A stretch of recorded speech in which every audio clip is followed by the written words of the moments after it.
Assalamualaikum warahmatullahi wabarakatuh. Saya Mbak Yayuk, pemilik sekaligus host di channel ini yang akan membawakan kisah nyata untuk kalian semua. Tolong anggap cerita ini hanya sekedar hiburan dan pelajaran saja. Dan jika ada kesamaan nama, tempat dan kejadian, semua itu mungkin hanya kebetulan semata. Silahkan ambil sisi baiknya dan buang sisi buruknya. Oke, selamat menikmati vlog dan kumpulan cerita dan kisah nyata dari saluran Mbak Yayuk. Subscribe dulu biar sama-sama enak. Nah, sebelum mulai ceritanya, mari perkenalkan dengan tokoh utama dalam kisah ini, tapi semua nama akan disamarkan demi privasi. Kali ini akan diceritakan kisah pribadi seseorang dengan ibu angkatnya. Setelah ayah angkat meninggal, penuh rasa penyesalan namun apa daya, semua telah terjadi, dan inilah kisahnya. Sejak kecil, aku sudah hidup di panti asuhan. Aku tidak pernah tahu siapa orang tuaku. Kata pemilik panti, aku ditemukan saat aku masih bayi di salah satu pertokoan yang ada di kota itu.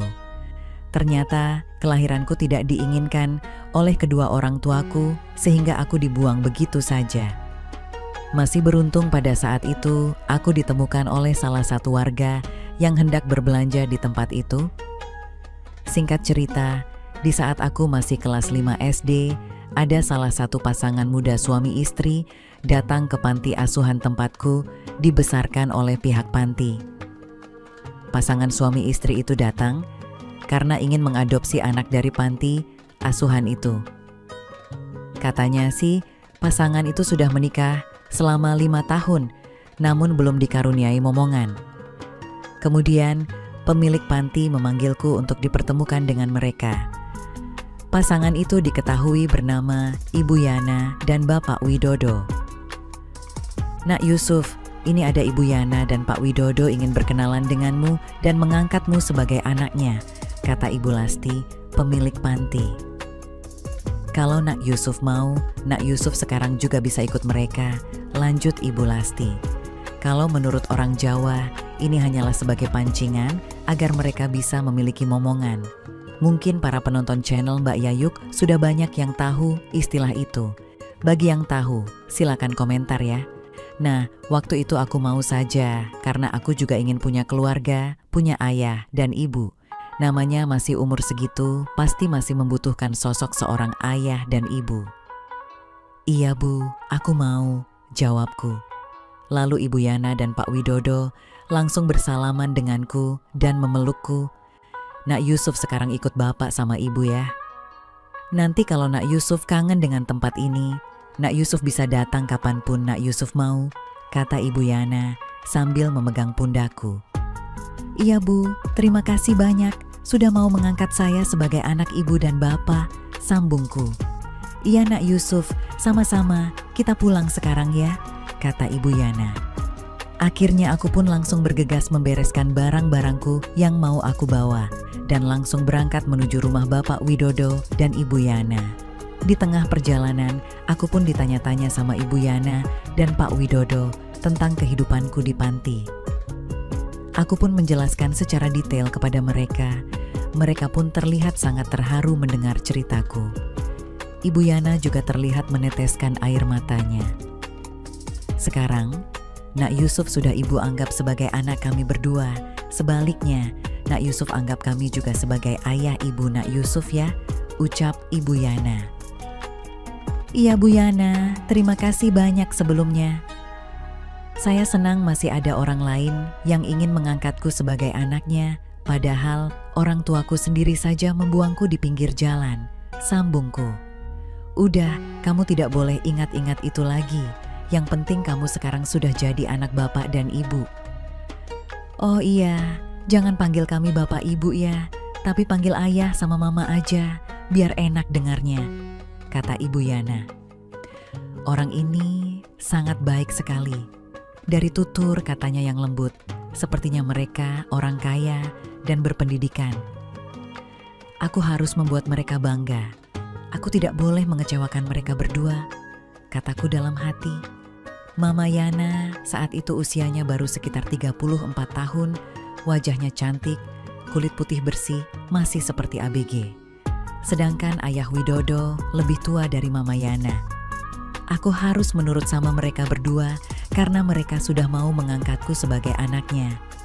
Sesampainya di rumah Mama Yana, aku langsung dibawa menuju kamar yang sudah dipersiapkan untuk aku. Setelah itu, aku diajaknya keliling rumah yang besar dan mewah itu. Benar-benar besar sekali rumah Mama Yana karena mereka memiliki perusahaan besar, tapi sayang mereka tidak memiliki anak. Beruntungnya aku diangkat mereka, aku bisa menikmati ini semua. Aku yakin apapun permintaanku pasti dituruti.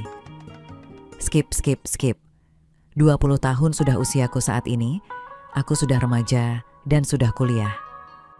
Tidak terasa aku sudah lama hidup bersama mereka, tapi Mama Yana sama sekali tidak mengalami perubahan. Dia tetap saja seperti dulu, masih terlihat cantik. Saat usiaku 20 tahun, Mama Yana sudah umur 43 tahun.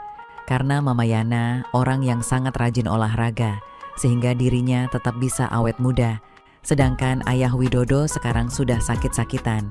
Ayah Widodo memiliki penyakit asma, ia orang yang sangat sabar. Tapi 1 bulan kemudian, Ayah Widodo penyakitnya kambuh lagi, sehingga harus dirawat di rumah sakit. Namun 3 hari setelah dirawat, akhirnya Ayah Widodo mengembuskan nafas terakhirnya. Mama Yana pun menangis histeris di rumah sakit itu.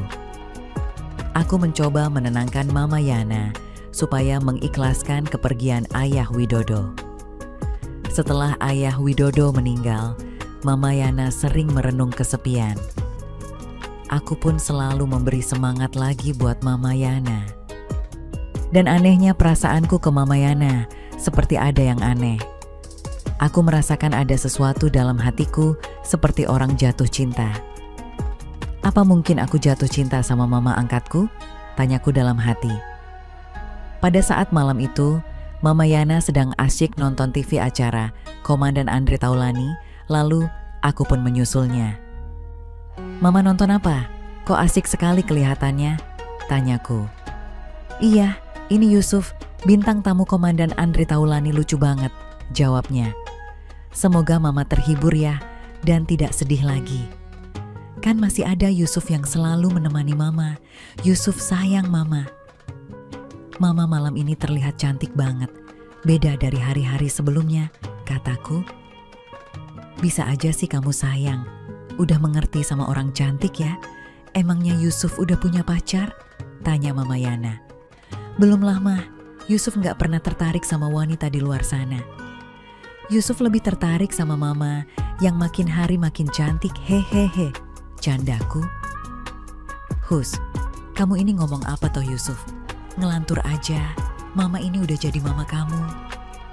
Udah ngerawat kamu dari kelas 5, kok bisa punya pikiran seperti itu? Sambungnya. Iya Ma, Yusuf ngerti. Tapi setelah aku dewasa, aku merasakan hal aneh terhadap Mama. Sepertinya Yusuf suka sama Mama. Memang aneh sih Ma kedengarannya, tapi memang itu kenyataannya Ma. Yusuf berpikir seharusnya Mama jadi kekasih Yusuf karena Yusuf lebih suka wanita yang dewasa seperti Mama. Tapi Yusuf, Mama ini sudah anggap kamu seperti anak Mama sendiri. Mana mungkin Mama tega menjalaninya? Ucap Mama sambil menatapku. Kan belum dicoba Ma. Yusuf serius. Yusuf suka Mama karena Mama bukan ibu kandungku. Jadi aku berani mengungkapkan perasaan Yusuf kepada Mama, kataku.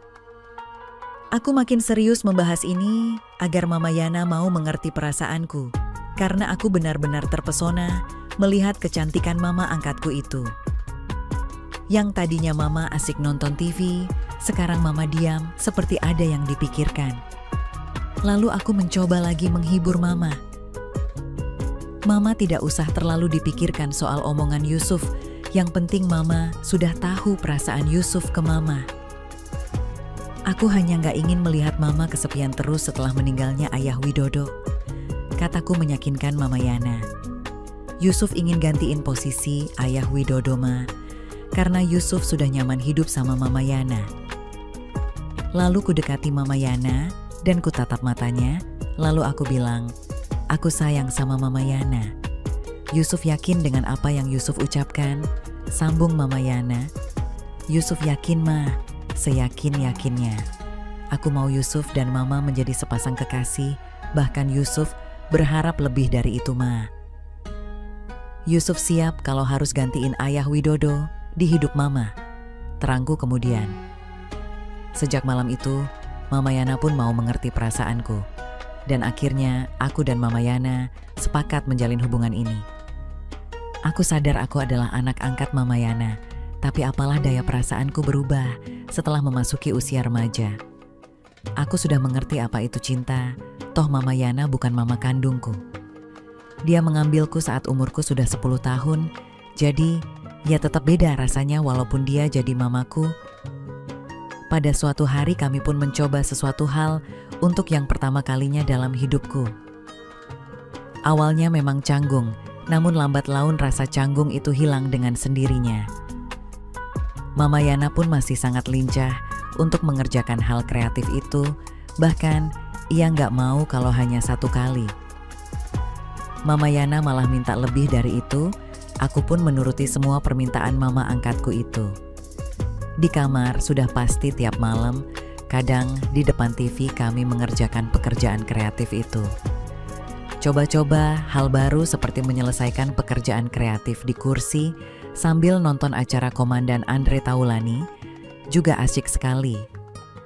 Kami juga menyelesaikan pekerjaan kreatif yang seru itu di dapur dekat kamar mandi sambil pintu depan utama rumah dibuka. Rasanya mengerjakan pekerjaan kreatif, tapi dengan deg-degan membuat kami merasa keseruan. Pernah saat kami sedang menyelesaikan pekerjaan rutin, tiba-tiba ada tukang paket yang mengetok pintu. Padahal pintunya terbuka. Untung saja tukang paket tidak langsung masuk. Saat itu kami sedang ruwet menyelesaikan pekerjaan yang nanggung, sedikit lagi selesai. Sudah dululah, aku takut kebablasan menceritakan semuanya. Lain kali akan kusampaikan lagi cerita-cerita seru pekerjaan kami ke channel Mbak Yayuk ini. Segitu dulu, nanti kalau kalian ingin tahu cerita lainnya, silakan berkomentar. Begitulah kisah antara aku dan Mama Yana, ibu angkatku yang menjanda. Semoga menghibur ya. Sekian dan terima kasih. Oke teman-teman, segitu dulu kisah ini.